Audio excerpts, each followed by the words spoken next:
kalkıp gitsem ben de adını bilmediğim şehirlere. Alsam başımı vursam yollara, uçsuz bucaksız ufuklara.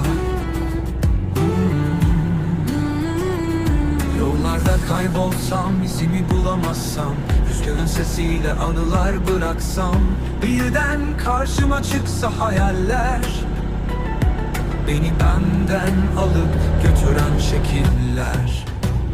Birden yağsa yağmur, arınsam karanlıktan, sonra yine açsa güneş, dolsa içime ışık.